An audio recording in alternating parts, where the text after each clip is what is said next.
এটা বিশ্বের প্রথম বায়োলজিক্যাল কম্পিউটার যা জীবিত মানব কোষের উপর ভিত্তি করে তৈরি করা হয়েছে। কর্টিক্যাল ল্যাবস নামের মেলবোর্ন ভিত্তিক এই প্রতিষ্ঠান এই কম্পিউটারটি তৈরি করেছে। প্রতিষ্ঠানটির সিইও ও প্রতিষ্ঠাতা হোম ওয়েং চং ব্যাখ্যা করেছেন যে এটি কোষ থেকে প্রাপ্ত নিউরন ও সিলিকন চিপ মিলিয়ে তৈরি করা হয়েছে, যা সিনথেটিক বায়োলজিক্যাল ইন্টেলিজেন্স নামে পরিচিত এক নতুন ধরনের কৃত্রিম বুদ্ধিমত্তা। আমরা সাধারণ কৃত্রিম নিউরাল নেটওয়ার্ক ব্যবহার না করে আসল জৈব নিউরনগুলোকে কম্পিউটার চিপের ওপর দিয়ে প্রতিস্থাপন করি এবং সেগুলোকে নেটওয়ার্কে পরিণত করি।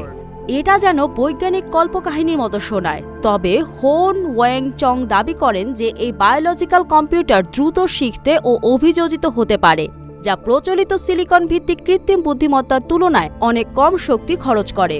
তিনি আরও জানান রক্ত ও ত্বকের কোষকে স্টেম সেলে রূপান্তরিত করা সম্ভব, যা পরে মস্তিষ্কের কোষে রূপান্তরিত হয় এবং বুদ্ধিমত্তার জন্য ব্যবহার করা যেতে পারে। এই প্রযুক্তি ড্রাগ টেস্টিং ও ব্যক্তিগত চিকিৎসার ক্ষেত্রে বিপ্লব ঘটাতে পারে। আমরা রোগীর নিউরন বৃদ্ধি করতে পারব, যা তাদের নির্দিষ্ট রোগ যেমন ডিমেনশিয়ার উপর গবেষণা করতে এবং তাদের জন্য সঠিক ঔষধ নির্ধারণে সহায়তা করবে। এই প্রযুক্তি শুধুমাত্র জীববিজ্ঞানের গবেষণার জন্যই নয়, বরং ভবিষ্যতে একটি নতুন ধরনের কম্পিউটিং পদ্ধতি হিসেবে গড়ে উঠতে পারে। এই কম্পিউটার গবেষণাগার ও গবেষণা প্রতিষ্ঠানের জন্য প্রস্তুত করা হয়েছে।